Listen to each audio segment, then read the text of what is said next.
паклікання. Гісторыі людзей, якія адказалі так на голас Пана Бога.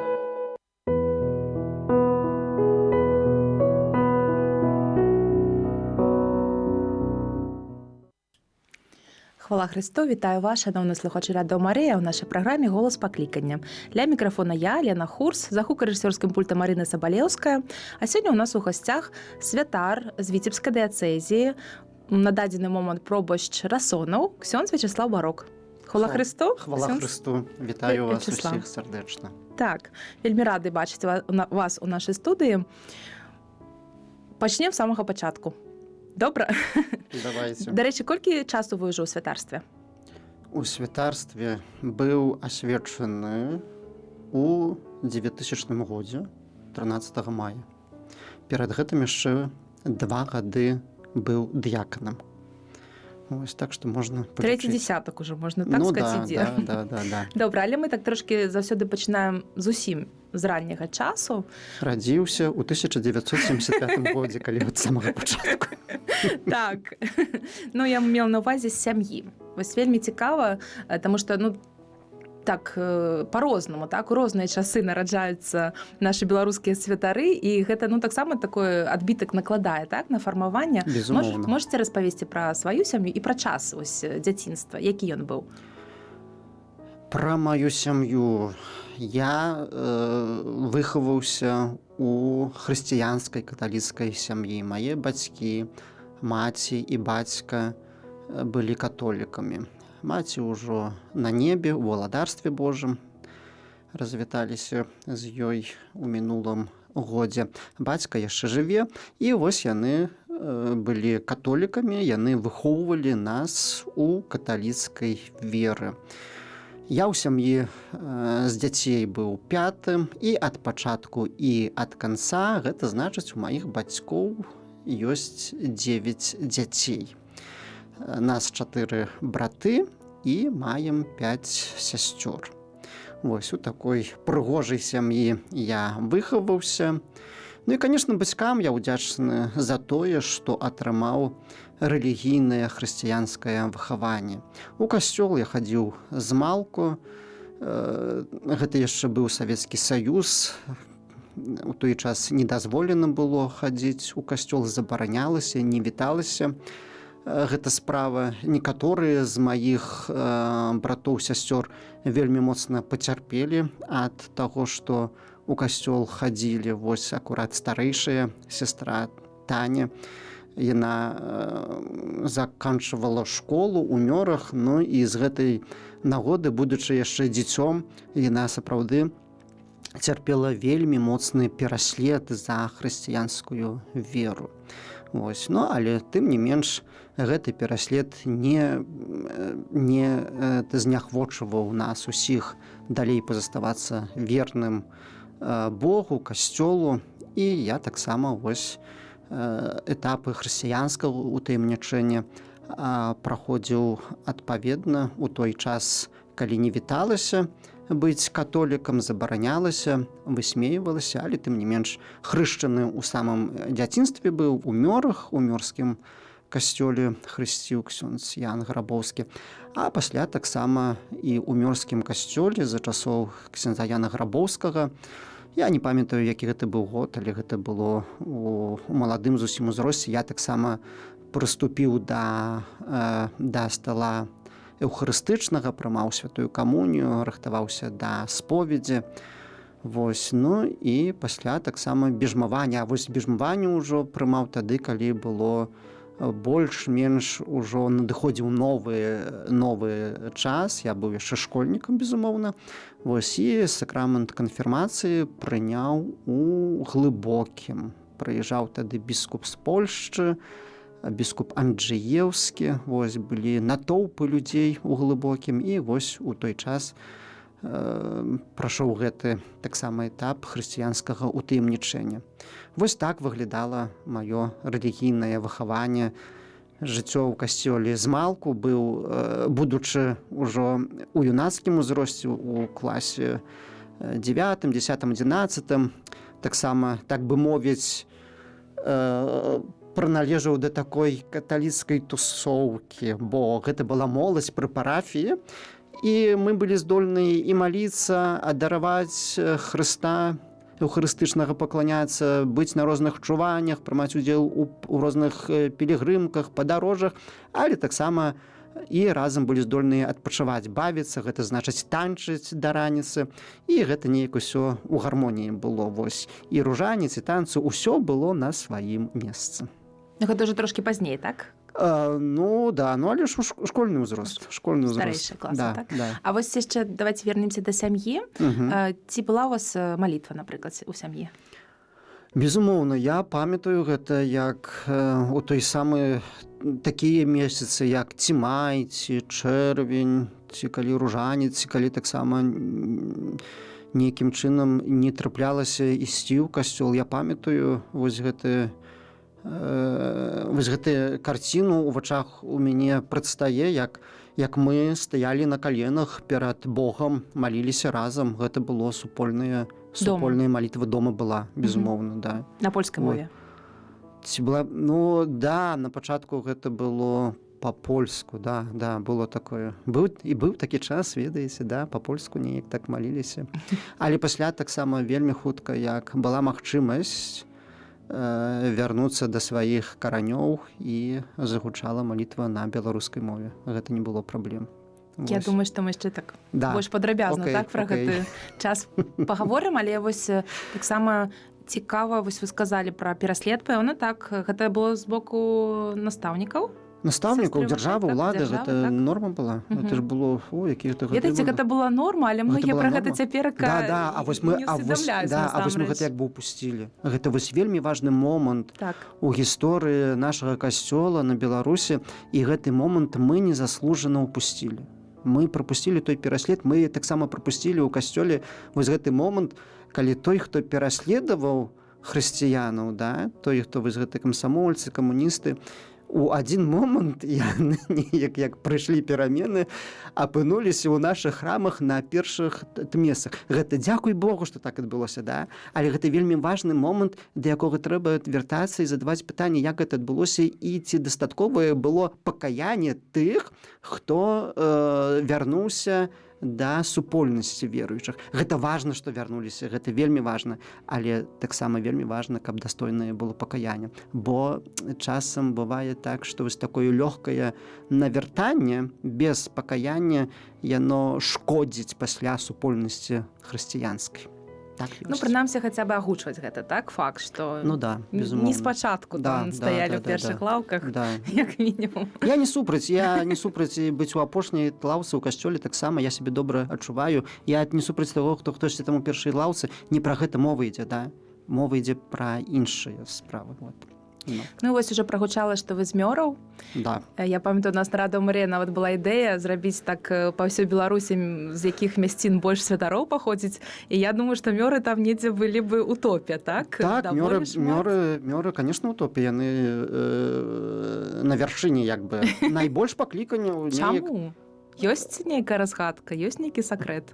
Чаму Мёры? Чаму Мёры, я не ведаю, такая ўжо абранасць Бога, гэта, ведаеце, вялікая таксама тайна, але гэта факт, што найбольш вось гэтых пакліканняў да святарства, да жыцця манаскага, і мужчынскага, і жаночага, ну, пакуль што было з Мёру, прынамсі у віцебскай дыяцэзіі адназначна, да. Ці іншых дыяцэзіях недзе ёсць па-іншаму, быць можа, я як бы не бяруся, гэта сапраўды даследаванне трэба рабіць. Вось. Ну, але з Мёру, чаму? Я не ведаю. Ну, але, напэўна, вельмі важна тое, што ў Мёрах захоўвалася традыцыя касцёла каталіцкага. Вельмі важна таксама, што быў... Касцёл не быў зачынены, так? Нейкі час быў ён зачынены. Нейкі час, некалькі гадоў зачынены быў. Вось, але тым не менш ксёндз Ян Грабоўскі, які таксама быў зняволены ў свой час, ён, вярнуўшыся ў Мёры, працаваў у Мёрах, і напрыканцы Савецкага Саюза існавання касцёл быў адчынены, да. І пасля таго, як ксёндз Ян Грабоўскі памёр, касцёл усё ж такі адчынены быў, вернікі прыходзілі, маліліся, часам без святара. Ну а потым таксама адбылося тое, што адбылося. Прыехаў у нашу парафію ксёндз Уладзіслаў Петрайціс, і, напэўна, ён таксама унёс вельмі вялікую ролю, адыграў у развіцці каталіцкага жыцця ў Мёрах. Бог быў здольны карыстацца ім як сваёй найлепшай прыладай працы, і тое, што ён рабіў у Мёрах, не памятаю, якім годзе, можа, ён у 89-м прыйшоў працаваць у Мёры, вось, падаецца так. Вось, тому што Грабоўскі ксёндз Ян памёр у 86-м, калі я не памыляюся, вось, і быў некалькі гадоў перапынку, ксяндза не было. Вось, а потым ксёндз прыйшоў працаваў. Ну і вось, як прыйшоў працаваць, то вельмі ён актыўна працаваў. Па-першае, гэта ён уводзіў у Мёрах беларускую мову, таму што ён быў літовец. Для яго было ўсё вельмі ясна і зразумела, што па-літоўску ў Мёрах маліцца ты не будзеш. Вось, польскую мову ён сам хіба што слаба ведаў, хаця маліўся па-польску таксама, вучыў. Вось, ну, але спачатку маліўся на рускай мове таксама, але ж потым вельмі моцна уводзіў беларускую мову. Вось.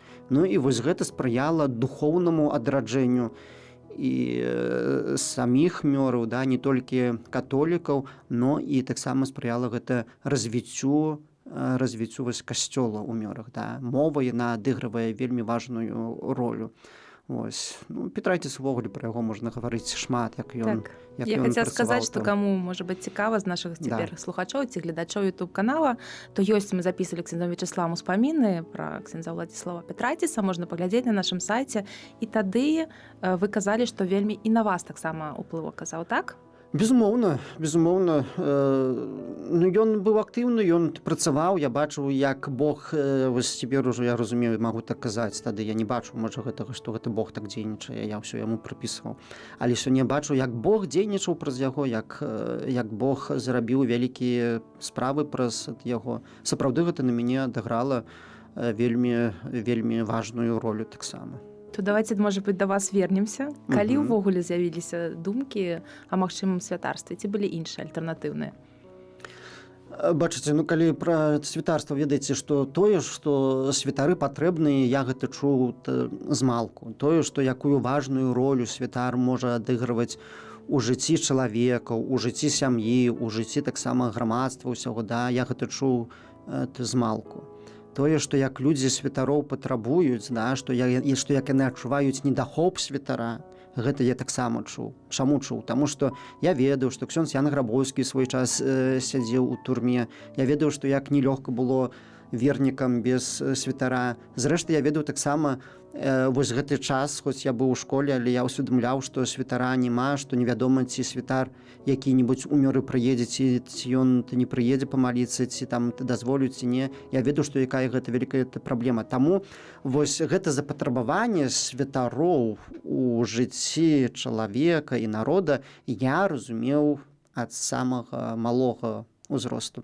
Ну, але, конечно, як будучы малым, яшчэ як будучы школьнікам, ну, то як бы я разумеў, што патрэба святароў ёсць, але ж я не спалучаў гэта з сабой, ну, ніякім чынам. Ну, да, святары як бы патрэбныя, ну, але я тут пры чым, да, як бы, ну, вось. Ну, але потым так паволі, як я ўвайшоў у гэта такое цеснае жыццё, супольнасць хрысціянскай, каталіцкай у Мёрах, як я, ну, літаральна, як я хадзіў у школу, я напрыканцы апошнія гады у нядзелю я зразумела, што хадзіў кожны раз. Бацькі, маці мяне вадзіла, бацькі вадзілі, зразумела. Вось хадзілі і самі пасля, як ужо падраслі ў касцёл. Вось, ну і ў 11 класе, натуральна, я хадзіў, ну, калі не кожны дзень у касцёл, да, то ў такія месяцы, калі месяц май ці ружанцовы месяц, я быў кожны дзень у касцёле. Конечно, калі было нейкае свята абавязковае, да, то нават будучы ў 11 класе, я калі ведаў, што абавязковае свята, можна маліцца, я збіраўся са школы, нікому нічога гэта не казаў, я ішоў маліцца, да, таму што я разумеў, што школа это хорошо, вось, але Бог на першым месцы, і калі ёсць абавязак святкаваць, то я як бы не падпарадкоўваўся нормам школьным, я ішоў маліцца Богу, да. Ну, але не было ў школе таксама праблем, таму што, ну, я вучыўся старанна, Вось, і таму не меў я такіх праблемаў напрыканцы школы, што я там прагуляў за касцёла, да, вот, як бы, ну, не было такога. Вот. Ну, неяк так это выглядала. Ну, неяк так это выглядала, але так і не сказалі. Кудысьці яшчэ збіраліся? Вось былі такія думкі? Вось пра пытанне я забыўся. Так. Пытанне ж было. Ведаеце, ну, пакліканне гэта ведаеце, таямніца, няма такога, што вось так ясна проста. У 11 класе я таксама маліўся шмат. Я чытаў шмат літаратуры рэлігійнай, я чытаў Біблію, і Бог рабіў сваю справу.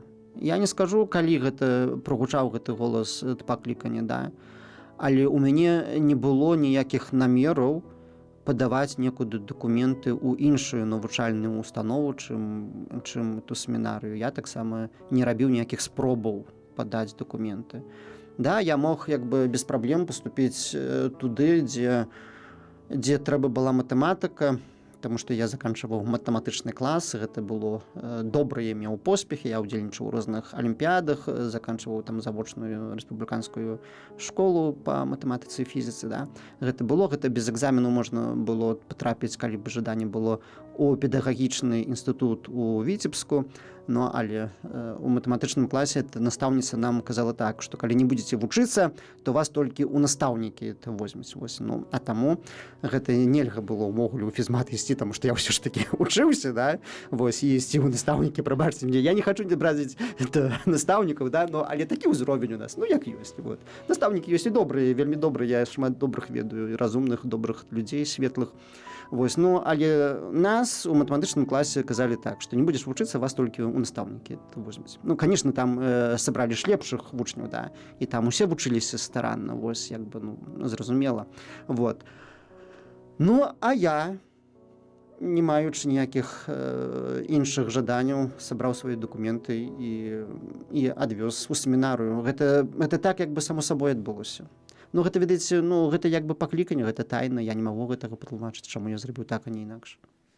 Ведаеце, мне здаецца, што вельмі важна пра гэта гаварыць, таму што бывае такое, проста так уже паза, так, скажу, што калі звяртаешся да святароў, запрашаеш сюды на голас паклікання, ну, у мяне ж не было такога, што там гром з нябёсаў, ідзі ў святары, такое вельмі ціха, так, і мне проста, ну, і паступова, таксама, это важнае слово. Таму мне хочацца, каб вось такія ўжо святары, которые доўга ў святарстве, которые вось святары, так, яны пра гэта таксама казалі, што гэта не абавязкова, вось што гэта штосьці такое драматычнае. Да, я просто не мог зрабіць інакш. Грому з неба не было. Ну, але я думаю, што быў бы гром з неба, каб я зрабіў бы не так. Да, тады быў бы гром з неба. Бо Бог, калі дае пакліканне, ён усё ж такі таксама дапільнуе, каб чалавек застаецца вольным, але Бог усё ж такі зробіць так, каб чалавек выканаў тую місію, якую Бог яму даручыў. Так было, напрыклад, з прарокам Ёнай у старым запавеце. Ёна ў свой час упіраўся, не хацеў, але Бог, як яго выбраў дзеля таго, каб ён выканаў місію ў бязбожнай Нініве, Бог гэтага дапільнаваў. Вось. А таму, ведаючы таксама вопыт Ёны, а тады я ўжо ведаў вопыт Ёны, да, будучы нават у школе, да, я не чакаў, пакуль будзе гром з неба, да. Я проста зрабіў тое, што лічыў вось патрэбным і пачуваўся так спакойна у гэтым усім. Для вашай сям'і, для вашых бацькоў гэта быў як гром сярод яснага неба ці не? Не, падаецца, і для бацькоў не быў гром з неба. Чакалі штосьці такога, так? Я не ведаю, чаго яны чакалі, чаго спадзяваліся. Мы на гэтую тэму не гаварылі. Як бы гаварылі, да, пра тое, што куды будзеш паступаць, чаго, як, але не было такіх ясных адказаў. Вось, як бы бацькі як бы мелі давер да майго выбару ўсяго, што я раблю. Як бы не было такога, што каб бацькі, я не памятаю, каб мне бацькі штосьці забаранялі, альбо каб штосьці наказывалі рабіць. Я змалку пачуваўся свабодным і жывучы ў сям'і, я заўсёды меў вольны выбар, гэта я вырашаў, ці мне кудысьці ісці на нейкія танцы, ці мне ісці ў касцёл. Гэта было суб'ектыўна маё рашэнне, да. Я бацькоў толькі інфарміраваў, да, што я раблю так і так, да. Ось, а таму таксама і па гэтаму поводу я не памятаю, каб былі нейкія размовы аб тым, што куды я буду паступаць, ці не буду я паступаць, як я буду, да. Я быў цалкам самастойны. Вось. Бачыце, у некаторых існуюць такія ўяўленні, што калі рэлігійная сям'я, то там все вельмі жорстка, ніякай дэмакратыі. Яшчэ адзін стэрэатып абсолютно. развіваю. Не было такога. Я не памятаю, каб таксама штосьці я як бы і не было мне такіх тайнаў перад бацькамі, каб штосьці схаваць, утаіць, да. Але такога, каб бацькі мне штосьці забаранялі, я просто не магу прыгадаць. Можа, яно і было штосьці, да. Але гэта не было. Я не памятаю гэтага. Я быў абсалютна свабодным чалавекам. Ксёндз Вячаслаў, перад тым, як да семінарыі пяройдзем, яшчэ запытаюсь, як склаўся лёс вашых сясцёр і братоў? Добра склаўся лёс. Старэйшы мой брат таксама святаром. Старэйшы брат, ёсць адзін святар.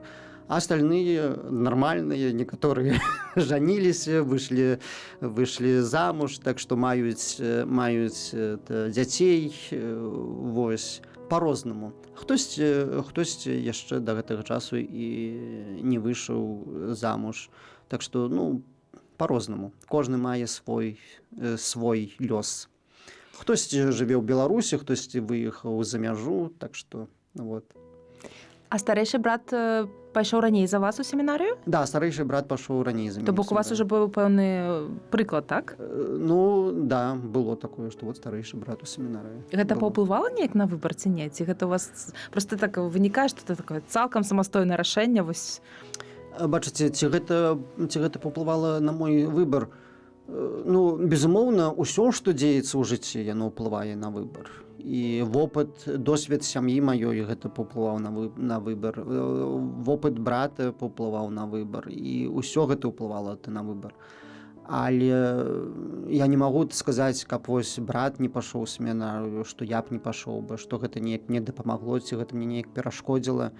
Да, гэта мяне выхоўвала, таму што ўсё, што ў жыцці адбываецца, гэта нейкім чынам для добрага чалавека яго гэта выхоўвае. Яно гэта не псуе, толькі ўвесь час выхоўвае. Да? А таму, але сказаць, што каб гэтага не было, ці пашоў бы я, ведаеце, каб не было рэлігійнага выхавання ў сям'і, то да, магчыма, што праблемы меў бы. Але дзякуй Богу, я ўдзячны Богу за тое, што я атрымаў рэлігійнае выхаванне ў сям'і. Гэта, канешне, велізарны скарб. Бацькі мне, можа, не маглі даць зашмат у матэрыяльным плане, да, пэўных гарантый, гэтак далей. Вядома, што не проста было бацькам паставіць на ногі аж 9 дзяцей. Я захапляюся іхным вопытам, іхным прыкладам, да. Я ім удзячны, што выгадавалі мяне. Так што, так выглядае справа. І ці ўплывала пакліканне брата на маё пакліканне? Два розных паклікання. Садзімся на гэтым, так? Да. Добра, семінарыя. Што заканчвалі? Куды вы паступілі? Паступіў у Гродзенскую духоўную семінарыю. Гэта быў як бы трэці ўжо набор за ўсю гісторыю семінарыі ў Гродна, да. Было 3 курсы, быў першы, другі, трэці, і я прыйшоў на першы курс, і было ўсяго 3 курсы.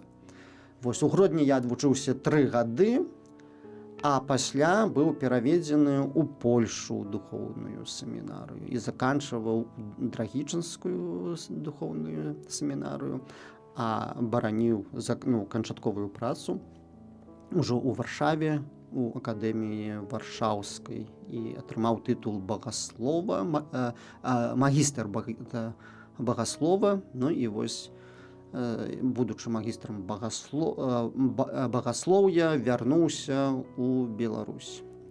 Там таксама былі пэўныя пытанні, як вярнуцца ў Беларусь. Было нейкія непаразуменні, таму што няма чаго хаваць. З Гродненскай семінарыі неналежным чынам мяне ў Польшу адправілі, таму што гэта ўсё ж такі было хутчэй за такую беларускую пазіцыю. Там такімі характарыстыкамі тут маўляў, што я ненавіджу палякаў, штосьці нацыяналізм які прыпісывалі. Гэта ўсё гучыць смешна, да, абсурдна. Але я у Польшы будучы, я некалькі разоў быў выкліканы на размову да рэктара, да, і ён мяне дапытваўся, чаму я не люблю палякаў. Ну, як бы, вось Чакайце, вас просто... такой характарыстыкай адправілі ў Польшчу. Да.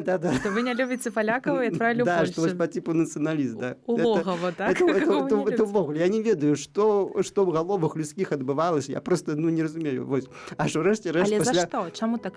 Ну, вось, але... Не мелі рацыю? Не, ну, я ўсіх люблю. Мне не важно, ці паляк, ці рускі.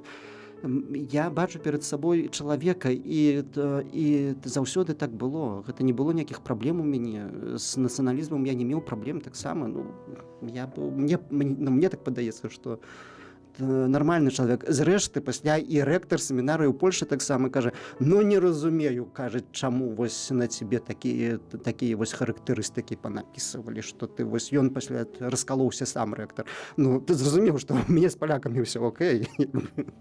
Так, Свячеслав, няма дыму без агню, кажы, так, давайте расказвайце пра сваю польскую семінарыю, там штосьці, ну я не ведаю, ну напэўна, на чымсьці акцэнтаваліся, не? Бачыце, просто ну, не праблема са мной была праблема з гродзенскай семінарыяй, таму што там была ўся адукацыя выключна па-польску, там было лабіраванне польскай культуры, нейкім чынам нават забаранялася маліцца па-беларуску. Да? Ну, гэта, конечно, ўсё гучыць як бы смешна, страшна, але гэта ёсць факт. Да?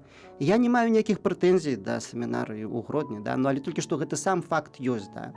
Вось. Ну і намаганнямі вось гэтых таксама семінарыстаў, якія вось паходзілі з Віцебшчыны, таксама з тых самых Мёраў, да, ці з Мінска, вось намаганнямі гэтымі у семінарыі ў Гродні паціху пачалі ўводзіць беларускую мову, да, пачалі маліцца па-беларуску адзін раз у тыдзень, да.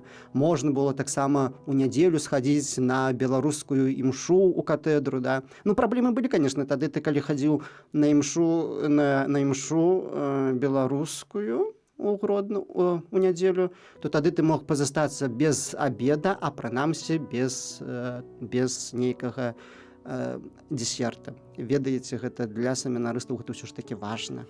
Таму што, ну, як бы, ну, фінансы абмежаваныя, ты сам сабе не заўсёды можаш купіць усё, што хочаш, да.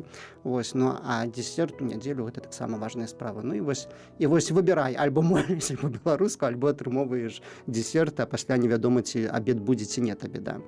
Ну, але як бы для мяне не было тут ніякіх кампрамісаў, не, ну, імша мусіць быць, і я хадзіў у нядзелю на імшу, як бы, без праблем, вось.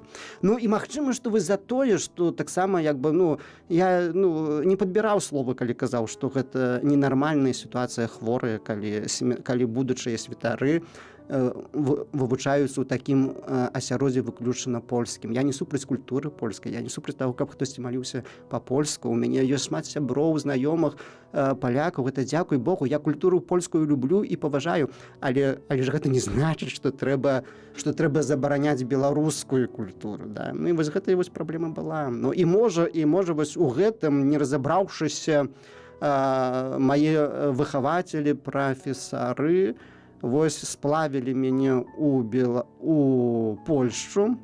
Ну, у Польшчу сплавілі таксама таму, што там было запатрабаванне на беларускага семінарыста, таму што трэба было у Польшу ў семінарыі выкладаць семінарыстам беларускую мову. І вось я, будучы ў Драгічыне, я вучыўся сам, а яшчэ спрабаваў неяк прыблізіць беларускую культуру і беларускую мову з семінарыстам. Вось, і гэта таксама такі занятак, гэта быў такі вопыт быў такі, да. Ну, гэта быў вопыт такі прыемны досыць, да. Не скажу, што там заўсёды семінарысты ў Польшчы цікавіліся беларускай культурай, но але гэта быў загад такі, што вось нібыта, што яны, быць можа, у будучым выедуць працаваць на ўсход у Беларусь, ну і каб вось крыху ведалі беларускай культуры, мовы. Вось гэта такі быў абмен, да. Ну, але для мяне гэта было добра, таму што за тыя вось выклады, якія я вучыў як бы чытаць, пісаць і семінарыстаў, мне нават за гэта плацілі грошы, таму гэта было прыемна. А для семінарыста гэта важна, маеш фінансы, ты тады можаш сабе купіць кніжкі, можаш лепш вучыцца, гэта важныя моманты, да. Вось, так што, ну, але праблемы былі таксама, потым як бы, ну, з такімі дакументамі непанятнымі, як адправілі ў Польшу, было цяжка вярнуцца ў Беларусь. Я ездзіў да кардынала, тады Казіміра Свёнтка, высвятляў адносіны, ці я магу вярнуцца ці не. Ён мне казаў, што ён мне казаў у Пінску, што ну я цябе не высылаў, ты сам паехаў. Я кажу, як я сам паехаў? У мяне ніхто не пытаўся, ці я хачу даехаць ці не. Вось. Ну, але дзякуй Богу, ва ўсім гэтым таксама Бог, як дае выпрабаванні, то дае таксама і людзей, якія табе дапамагаюць. Вось. І біскуп Драгічынскі, ксёндз біскуп Антоній Дыдыч у гэтым вось плане мне дапамог вярнуцца ў Беларусь. Да. І можна было пазастацца працаваць у Польшы, можна было пазастацца за ягоную дапамогу. Ён казаў, што я тебе магу у Італію адправіць, магу ў Турцыю, да, калі ты хочаш, можаш тут, але я табе не гарантую, што як ты вернешся на Беларусь, то тебе высвецюць у святары, калі хочаш быць ксяндзом, я магу тебе тут пасвяціць, да. Вось, но вось, так што д'яканам я стаў у Польшы. Вось, а пасля ўжо сюды вярнуўся пры дапамозе таксама біскупа Антонія Дыдыча. Ён усё ж такі патлумачыў, напэўна, і кардыналу, што я ўсё ж такі не такі кепскі, што я не сам паехаў, што гэта яго накіравалі, што і гэтак далей. Ну і адным словам, неяк гэта ўсё урэгуліравалася. Ну, то бок такіх сумневаў, дзе вы хочаце быць, не было, так? Я зразумела, Беларусь. Не, Беларусь. Ну, ўсё ж такі, ну, а які сэнс? Ну, проста, разумееце, да, можна было выехаць працаваць у любую краіну, мець спакойнае жыццё, дастатак, матэрыяльную базу, ўсё, што хочаш. Вось, як бы, ну, ўсё ж такі Бог крыху даў і розум, і галаву, но не было такіх праблемаў, да. Вот. Ну, але ў мяне паўставала пытанне, так, а на кой ты ўвогуле пашоў у святары, да, каб пасля з'ехаць са сваёй краіны, у якой ёсць недахоп святароў. І ў мяне, конечно, не было пытання, дзе я хачу працаваць. Я, ну, пачуваўся, ну, таксама, як вось і ў семінарыю пайсці, да, это само сабой, таксама і тут не было ніякіх альтэрнатываў. Трэба вярнуцца на сваю радзіму. Тут ёсць патрэба святарам, да. Вось. Ну, і я вярнуўся.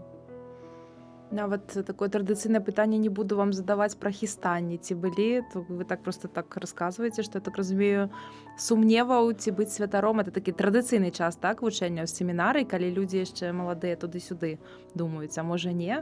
Не было у вас такога, так? Ну, не было. Ну, я не памятаю, каб было штось такое. Хапала розных праблемаў, як там вярнуцца ў Беларусь, там, і так далей. Але ці быць святаром, ці не, ну, як бы не было такіх пытань. Ну, не было сумневу. Не было. Добра, 2 гады д'яканам. Да. Дзе былі? Быў у паставах. Вось, там быў паўгода. 3 месяцы быў у Мосары, 3 месяцы у Удзіла і год быў у Браславе. Вось так выглядала д'яканская паслуга. Трохі папаездзілі, так? Ну да. Дзякуй Богу. Ну, гэта таксама быў добры вопыт і пазітыўны. Так што досвед такі прыемны.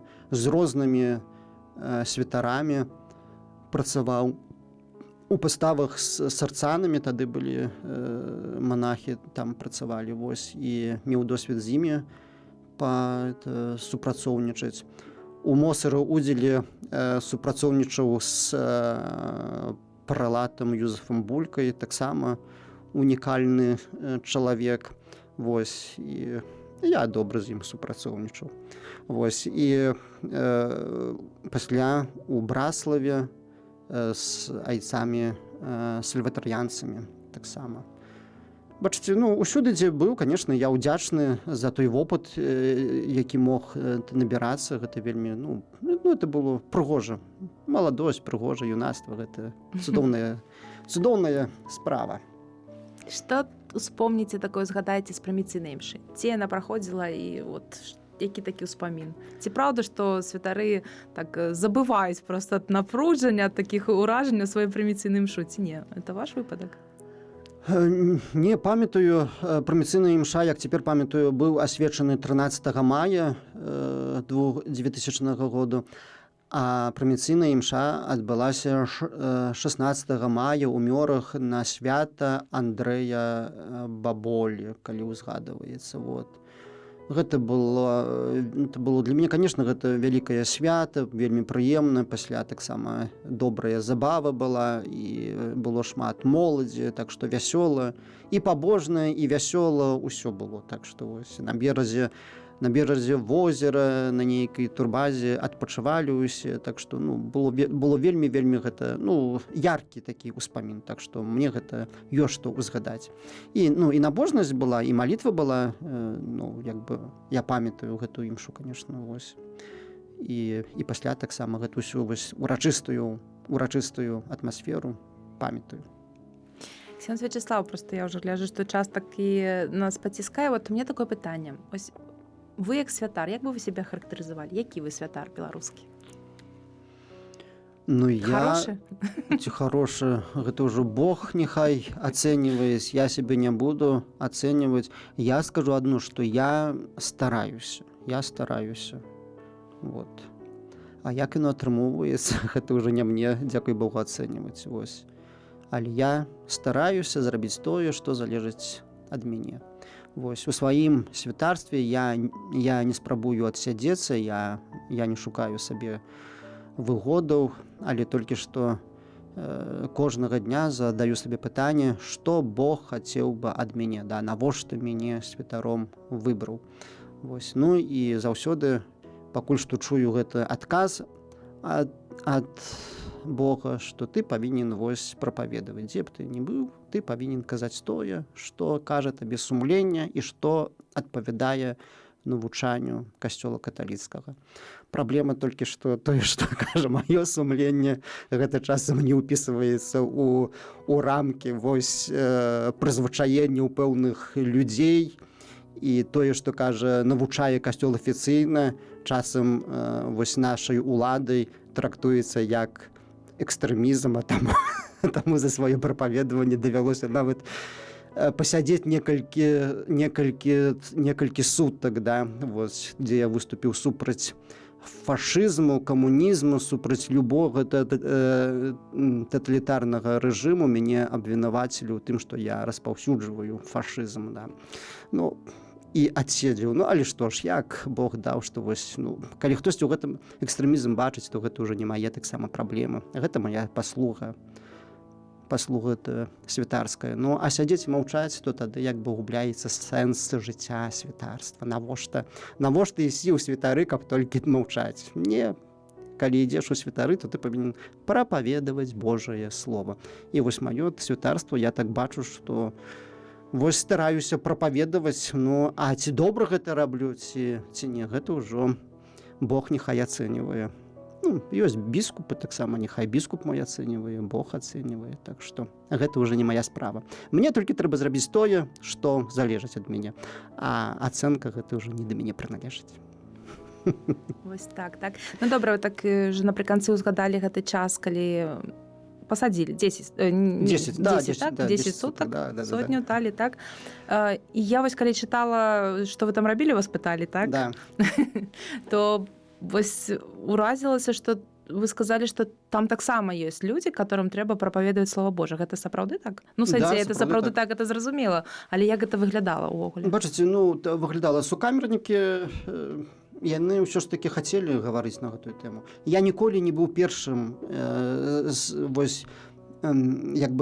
ініцыятарам размоў на нейкія духоўныя справы, на тэму касцёла, не.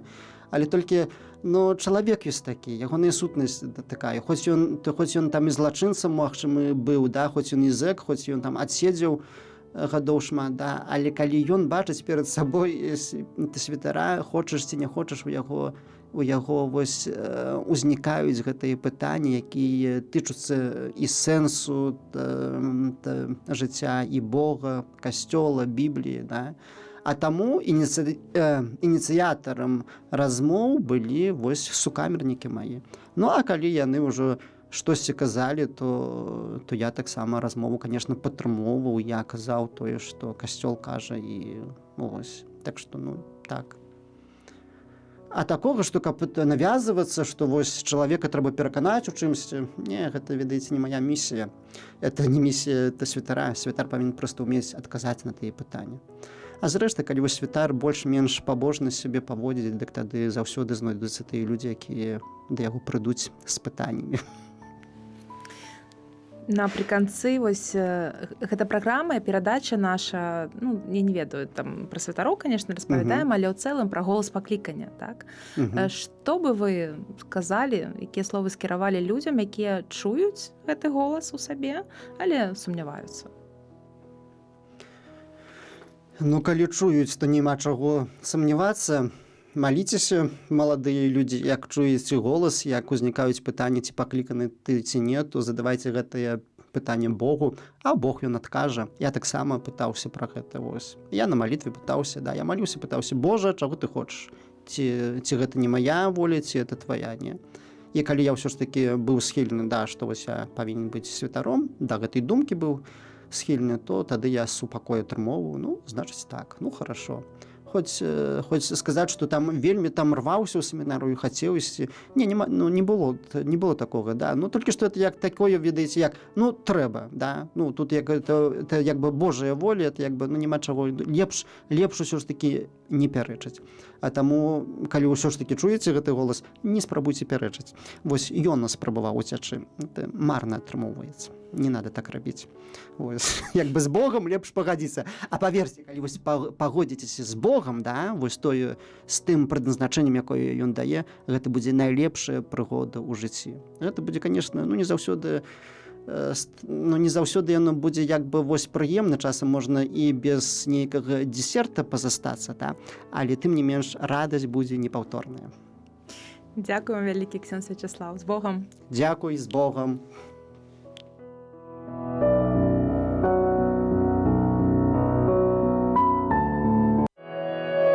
Голас паклікання. Гісторыі людзей, якія адказалі так на голас Пана Бога.